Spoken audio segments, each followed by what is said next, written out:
నమస్తే ఆంధ్రప్రభకి స్వాగతం. ప్రస్తుతం మనతో పాటు రీసెర్చ్ ఎనలిస్ట్ హర్ష గారు ఉన్నారు. హలో సార్, నమస్తే. నమస్తే అండి.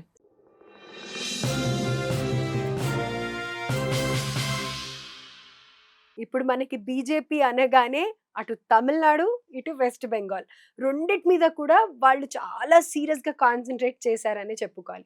అయితే ఇక్కడ కొంచెం ఎడ్జ్ ఉందని మాట్లాడుకుంటున్నాం గానీ, తమిళనాడులో అయితే అసలది పాసిబుల్ కాదు. కానీ ఎలా వర్కౌట్ అవుతుంది అని అంటారు? బీజేపీ ఎగ్జిస్టెన్స్ ఉంటుందంటారా అసలు? బీజేపీ ప్రతి రాష్ట్రంలో ఉండాలనుకుంటుంది. హ్మ్. హ్మ్. తమిళనాడు గురించి ఫోకస్ చెయ్యట్లేదు అని చెప్పి మీడియా అనుకుంటోంది. ఎందుకంటే మీడియా దృష్టి అంతా వెస్ట్ బెంగాల్ మీద ఉంది కాబట్టి.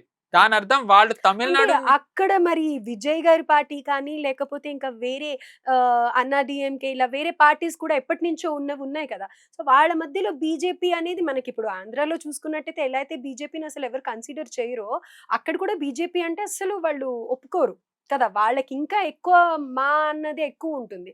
కాబట్టి బీజేపీకి అసలు ఛాన్స్ లేదు అన్న ఉద్దేశ్యంలోనే ఉంటున్నాం. అసలు బీజేపీని కన్సిడర్ చేయట్లేదు. సో, అలాంటి ప్లేస్‌లో కూడా ఎందుకని అంత గట్టిగా ఈసారి రావాలి, ఏదో ఒకటి చెయ్యాలి అన్న దీంట్లో ఉన్నారు. ఎందుకంటే ఆంధ్రప్రదేశ్ వేరు, తమిళనాడు వేరండి. As simple as that. తమిళనాడులో 11% బీజేపీ సొంతంగా పోటీ చేస్తూ వచ్చింది. అక్కడ హ్మ్. అన్నామలై లాంటి లీడర్ ఉన్నారు. ఏమనంటే అన్నామలైని మీరు సైడ్ లైన్ చేశారంటారు. హ్మ్. బీజేపీ ఒక నేతని ఎలా వాడుకుంటుందో తెలియని వాళ్ళే అలాంటి ఇమ్మెచ్యూర్ కామెంట్స్ చేస్తారు. ఓకే. మీకు ఒక చిన్న ఉదాహరణ చెప్తా. ఒక వ్యక్తి పేరు చెప్పను. మీకు ఎండింగ్‌లో చెప్తాను ఆ వ్యక్తి పేరేంటో. హ్మ్. హ్మ్. ఒక వ్యక్తిని బీజేపీ ఒక రాష్ట్రం నుంచి కేంద్రానికి తెచ్చారు. హ్మ్. ఆయన కేంద్రంలో డిప్యూటీ మినిస్టర్ ఆర్ మెయిన్ మినిస్టరో ఇచ్చారు. తర్వాత ఆయన్ని తీసేశారు. హ్మ్. ఆయనకి మళ్ళీ ఇంకో పదవి ఇచ్చారు. ఒక రాష్ట్రంలో మంత్రిగా చేశారు. మంత్రిగా చేశాక కేంద్రానికి తెచ్చారు. Vice versa. హ్మ్. హ్మ్. కేంద్రం నుంచి రాష్ట్రానికో, రాష్ట్రం నుంచి కేంద్రానికో పంపారు. దాని తర్వాత ఆయన చాలా కాలం ఏమీ చేయలేదు ఆయనని. ఓకే. ఆయన ఖాళీగా ఉన్నారు. హ్మ్. ఎండ్ రిజల్ట్ ఏంటి అంటే ఆయనని రాష్ట్రానికి ముఖ్యమంత్రిగా చేశారు. ఓకే. ఆయన పేరు విష్ణుదేవ్ సాయ్. ఓకే. ఛత్తీస్‌గఢ్ ముఖ్యమంత్రి ఆయన. ఓకే. ఆయన ఛత్తీస్‌గఢ్ ముఖ్యమంత్రి అయిన తర్వాత ప్రభావం ఏంటంటే ఈరోజు నక్సలిజం దేశంలో లేదు. హ్మ్. హ్మ్. సో, వాళ్ళు టెస్ట్ చేస్తారు ఒక నేతని. హ్మ్. వి అండ్ నేతలకు కూడా తెలుసు. అండ్ ఇంకొకటి ఆ నేత గనక కేపబుల్ అయితే బీజేపీ ఏమన్నా చిన్న పిల్లలు నడిపే పార్టీనా? వాళ్ళకి తెలీదా? ఆ నేత సమర్థత ఉంటే వాళ్ళని అలా సైడ్ లైన్ చేయకూడదా? So, exactly. ఇది తెలియని వాళ్ళే అన్నామలైని సైడ్ లైన్ చేసేసారు. అన్నామలైని అవమానిస్తున్నారని అంటారు. హ్మ్. ఆయనకే లేని బాధ వీళ్ళందరికి ఎందుకండి? హ్మ్. హ్మ్. బేసికల్లీ బీజేపీని చెడ్డగా చెయ్యాలనే వీళ్ళు ఇవన్నీ చేస్తున్నారు. Okay. So, coming back to again Tamil Nadu. 11% సొంతంగా వచ్చింది. హ్మ్.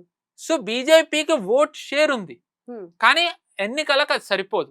ఓకే. సో, ఎన్నికల్లో ఏమైంది ఏఐడీఎంకేకి కూడా బానే వచ్చింది. కానీ దానికి అది సరిపోలేదు. హ్మ్. హ్మ్. వీళ్ళిద్దరూ కలిస్తే గనక ఒక అవకాశం ఉంది. అగైన్ చెప్పినట్టుగా కొన్నిసార్లు కేవలం అరిథమెటిక్స్ ఒక్కటే పనిచేయవు. నరేటివ్, కాంబినేషన్, కెమిస్ట్రీలు కూడా పనిచేస్తాయి. హ్మ్. హ్మ్. బీజేపీ రావడం ఇప్పుడు ఆంధ్రప్రదేశే తీసుకుందాం. మీరన్నట్టుగా ఆంధ్రప్రదేశ్‌లో బీజేపీ సీట్లు సాధించలేదు. సొంతంగా అధికారంలోకి రాలేదు. కానీ బీజేపీ టీడీపీతో పొత్తు పెట్టుకున్న ప్రతిసారి టీడీపీ అధికారంలోకొస్తుంది. అయితే మరి ఇప్పుడిక్కడ విజయ్‌ని పొత్తు గురించి మాట్లాడుతున్నారు అన్నట్టు ఇది వినిపిచ్చింది మనకి. కానీ ఇప్పుడు సో, మరి పొత్తు లేదు. లేదు. పొత్తు ఒప్పుకోలేదు లేదు. ఆయన కూడా. మరి ఎలా అంటారు? ఒక రకంగా తమిళనాడులో ఏఐడీఎంకేతోని పొత్తు పెట్టుకోవడం ద్వారా బీజేపీ అన్నీ ఏవైతే యాంటీ ఇన్కంబెన్సీ ఏదైతే స్టాలిన్‌కి ఉందో ఇప్పుడు కరెంట్‌లీ దాన్ని మొత్తం ఏఐడీఎంకే కూటమిలోకి తేవాలి అనేది అమిత్ షా గారి ప్రయత్నం. హ్మ్. హ్మ్. అందులో భాగంగానే విజయ్ గారిని కూడా తెస్తే మనకి స్ప్లిట్ అవ్వదు అనుకున్నారు. హ్మ్. హ్మ్. బట్ తర్వాత తెర వెనక మరి ఎవరిని వద్దనుకున్నారో, ఇద్దరు వద్దనుకున్నారో, ఏమనుకున్నారో తెలీదు. పొత్తు జరగలేదు. హ్మ్. కానీ ఇప్పుడు విజయ్ ఎంతవరకు తేగలరనేదే ప్రశ్న చాలా మందికుంది. హ్మ్. అంటే హ్మ్. చాలా మంది విజయ్ గేమ్ చేంజర్ అవ్వగలరు అది ఇది అంటున్నారు కానీ అవును. నేను రీసెంట్‌గా ఒకళ్ళతో మాట్లాడినప్పుడు కూడా మామూలుగా వాళ్ళు ఆటోలో ట్రావెల్ చేసేటప్పుడు ఏంటి ఇక్కడ పరిస్థితి అని అంటే గనుక విజయ్ వైపే ఎక్కువ మాట్లాడుతున్నారు అని అనేసి విన్నాను. చూడాలండి ఎన్నికలప్పుడు. హ్మ్. తెలీదు. హ్మ్. హ్మ్. హ్మ్. ఎందుకంటే తమిళనాడు అనేది చాలా కాంప్లికేటెడ్ సినారియో. సో, హ్మ్. ఎవ్వరికీ అది అంత ఈజీగా అంటే ఆ రాష్ట్రంలో ఉన్న వాళ్ళే చాలా మందికి ఆ అర్థమెటిక్స్ అర్థం కావు. అర్థం కాదు. అవును. కానీ ఇక్కడ ఈసారి ఇప్పుడు బీజేపీ స్టా ఒక రకంగా BJP I mean BJP in the sense DMK or ఎన్‌డీఏకి ఎడ్జ్ ఉందనడానికి ఒకటి చిన్న ఉదాహరణ ఏంటి అంటే హ్మ్. ఇటీవల స్టాలిన్ చేసిన ఒక వ్యాఖ్య. స్టాలిన్ ముఖ్యమంత్రి నన్ను బీజేపీ యాంటీ హిందూ అని అంటున్నారు, నేను యాంటీ హిందూ కాదు అని చెప్పి స్టాలిన్ అన్నారు. అంటే డిఎంకే యాంటీ హిందూ అనే ఒక ముద్ర పడింది కాబట్టి ఈసారి హిందువులు డిఎంకేకి కాకుండా ఏఐడిఎంకేకి వేసే అవకాశం ఉంది అని స్టాలిన్ అనుకున్నారు కాబట్టి ఆయన వచ్చి చెప్పారు. సో వాట్ అది ఏం చూపిస్తుంది మనకి? సో దాని ద్వారా ఏంటి అంటే స్టాలిన్ కి ఒక రకంగా ఆయనే ఒక ఇన్ఫీరియారిటీ కాంప్లెక్స్ లో ఉన్నారు, ఆయనకే ఒక సందేహం ఉందని చెప్పి ఆయనే రుజువు చేసుకున్నారు. ఆయన అది రుజువు చేసుకోవడానికి కారణం ఏంటి? అమిత్ షా గారు కానివ్వండి, మోదీ గారు కానివ్వండి, అక్కడ ఏఐడిఎంకేతో కానివ్వండి, లేకపోతే గనక బీజేపీతో చాలా వేరే వేరే పార్టీలు కూడా ఉన్నాయి, చిన్న చిన్న ప్రాంతీయ పార్టీలు. అక్కడ శరత్ కుమార్ నటుడు, ఆయనది పార్టీ కానివ్వండి, వీళ్ళందరితో కలిపి పెట్టుకున్న పొత్తు కారణం చేతనే అసలు సనాతన ధర్మం కరోనా లాంటిది, వైరస్ లాంటిది, దీనిని నిర్మూలించాలి అన్న ఉదయనిధి స్టాలిన్ వాళ్ళ తండ్రి ఈ రోజు వచ్చి నేను యాంటీ హిందూ కాదని అంటున్నారు. సో దీన్ని బట్టి వేవ్ ఎట్టుంది అనేది మనకు ఒక చిన్న అంచనా రావచ్చు. అగైన్ ఎన్నికల్లో గెలుపు దైవాధీనం, బట్ ఎడ్జ్ ఎవరికి ఉంది అనేది ఎన్నికల ముందర స్టాలిన్ చేసిన వ్యాఖ్యలు మనకి మేబీ ఇంకొక చిన్న ఉదాహరణ ఇస్తూ ఉండొచ్చు. రైట్. అండ్ ఇంకొకటి, తమిళనాడుని బీజేపీ సీరియస్ గా తీసుకోలేదని అంటారు, నేను దాన్ని ఖండిస్తున్నాను. నేను ఖచ్చితంగా నమ్మను. ప్రతి ఒక్క ఎమ్మెల్యే సీటు ఉన్న రాష్ట్రాన్ని కూడా బీజేపీ సీరియస్ గా తీసుకుంటుంది. అండ్ తమిళనాడు ఇంపార్టెన్స్ ఏంటంటేనండి, మనకి ఎంపీ సీట్లు చూసుకున్నట్టయితే తమిళనాడు 5వ స్థానంలో ఉంటుంది 39 సీట్లతో. 5 రాష్ట్రాలు అంటే మొదటి 5 రాష్ట్రాల్లో చూసుకుంటే బీజేపీ కేవలం 2 రాష్ట్రాల్లోనే సొంతంగా రాగలదు, ఉత్తరప్రదేశ్ అండ్ మహారాష్ట్ర. మహారాష్ట్రలో కూడా కూటమి ఉంటుంది. బీహార్ మనకు మొన్నటి వరకు జేడీ ఉంది, ఇప్పుడు బీజేపీ బిగ్ బ్రదర్ అయింది, బట్ చూడాలి ఇంకా. బట్ మనం 2024 చూసుకుంటే బీహార్ కూటమి, మహారాష్ట్ర కూటమి, తమిళనాడులో అసలు లేదు, వెస్ట్ బెంగాల్లో కష్టంగా ఉంది. అంటే 5 రాష్ట్రాలు, 2 రాష్ట్రాల్లో మాత్రమే బీజేపీ ప్రభావం ఉంటే చాలా ఛాలెంజింగ్. 2029కి దాన్ని మార్చాలి అంటే గనక రాష్ట్రంలో రావాలి, రాష్ట్రంలో వస్తేనే ఎంపీ సీట్లకు వస్తుంది. సో అందుకే అందులో భాగంగానే ఆల్రెడీ ఉత్తరప్రదేశ్ వీళ్ళు కంచుకోటగా మార్చుకున్నారు, మహారాష్ట్రలో ఫలితాలు మెరుగుపరుచుకున్నారు, బీహార్లో ఇప్పుడు వీళ్ళే బిగ్ బ్రదర్ అయ్యారు సమ్రాట్ చౌదరిని ముఖ్యమంత్రిగా చేసి. వెస్ట్ బెంగాల్లో వచ్చే ఎడ్జ్ ఉన్నట్టయితే నాకు ఇప్పటికీ అనిపిస్తోంది. సో వెస్ట్ బెంగాల్ ఒక రకంగా కంచుకోటగా మారే అవకాశం ఉంది. సో ఇంకా తమిళనాడులో బీజేపీ వాళ్ళు మెయిన్ బిగ్ బ్రదర్ అవ్వలేరు, కానీ ఒకవేళ కనుక ఎన్డీఏ కూటమి వచ్చినట్టయితే 39 సీట్లలోంచి కనీసం 10 సీట్లనే ఎంపీలో గెలిచే అవకాశం ఉండేలా బీజేపీ వ్యూహాలు పన్నొచ్చు. రైట్. సో 10 సీట్లు గెలవచ్చు అంటే గనక 2000 తర్వాత, ఇప్పుడు 2026లో అయింది కాబట్టి 2031కి వచ్చేసరికి ఆ సీట్ల బేరీస్ వేసుకుని ఎమ్మెల్యే సీట్లు ఇంకా ఎక్కువ అడగచ్చు.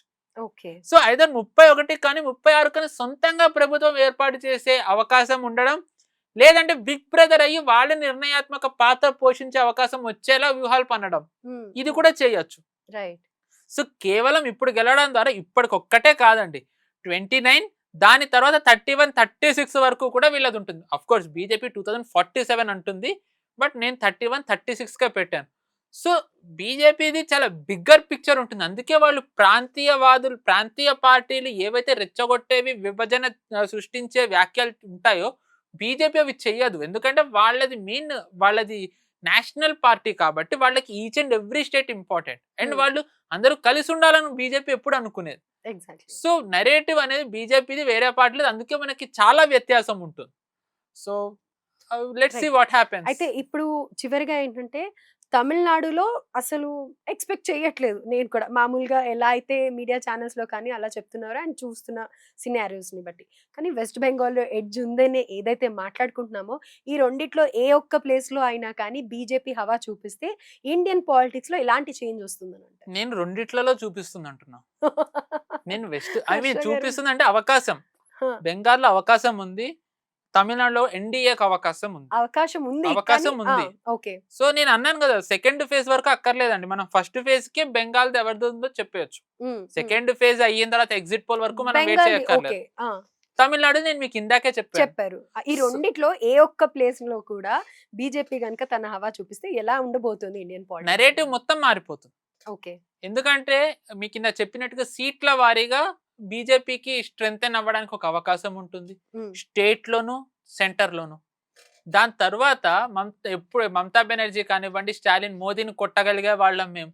ఉమ్, ఉమ్, మేము ఆల్టర్నేటివ్ థర్డ్ ఫ్రంట్ అనో, ఇండియా అలయన్స్ అనో, అదనో ఇదనో వేరే వేరే పేర్లు పెట్టుకుని ఏవేవైతే జిమ్నాస్టిక్స్ చేస్తారో ఈసారి అది చేయడానికి ఉండదు. ఉమ్, ఉమ్, ఇప్పుడు ఒక్కసారి ఒక ప్రాంతీయ పార్టీ గనక అధికారం కోల్పోతే వాళ్ళకి అస్తిత్వానికే ప్రమాదం.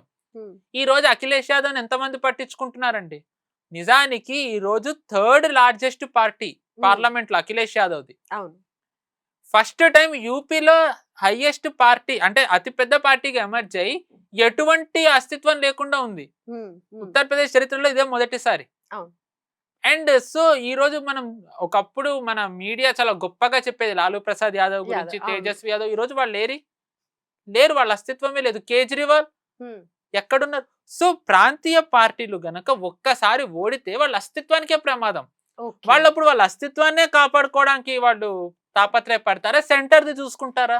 సిమిలర్ టు ఆంధ్ర అనుకోవచ్చా? ఐ థింక్ నేను తెలుగు రాష్ట్రాలను అంత ఫాలో అని క్షమించాలి. సో నేను అంత క్రిటికల్‌గా నేను మాట్లాడలేను. Um, um, so let's confine to national politics. Right. So ఇక్కడ వాళ్ళకప్పుడు మీరు స్ట్రాటజీ ఉపయోగిస్తున్నారు. లేదండి, సీరియస్లీ. నాకు Right. మీరు మచిలీపట్నంది అది కాన్స్టిట్యూన్సీ అవునో కాదో కూడా నాకు సమంగా చెప్పలేను. ఎందుకంటే నా దృష్టి ఎక్కువ నేషనల్ మీదే ఉంటుంది. రైట్. సో బేసికల్ గా అప్పుడు ప్రాంతీయ పార్టీలు వీళ్ళు జాతీయ స్థాయి అనొచ్చు, ఏమని అనొచ్చు, వాళ్ళు వాళ్ళ అస్తిత్వం కాపాడుకోవడానికే వాళ్ళు దృష్టి చూపిస్తారు. సో అప్పుడు ఏమవుతుందంటే కేంద్రంలో కాంగ్రెస్ వీక్ అవుతుంది. సో 2029 వచ్చేసరికి దాని బలం ఏదైతే ఉంటుందో అంటే ఇప్పుడు ఇండియా అలయన్స్ అదే వీక్ అయిపోతుంది. సో ఎన్డీఏ స్ట్రెంగ్తెన్ అవుతుంది. సో ఎనీవే చూసుకున్న విన్ విన్ సిచ్యువేషన్ అయ్యే అవకాశాలే కనిపిస్తున్నాయి. Right. Thank you so much. చూసారు కదా, ఒక బ్యూటిఫుల్ అనాలిసిస్. అసలు ఎలా అంటే ఆయన చెప్పే ఒక్కొక్క మాట కూడా నిజంగా నేను మధ్యలో కొన్ని క్వశ్చన్స్ ఏవో అడగాలనుకున్నది కూడా నేను మర్చిపోయాను అనమాట. So such a beautiful analysis by Harsha garu. Thank you so much Harsha garu. Thank you thank అండి. You so much. Thank you for inviting my. Pleasure is all mine. Thank you.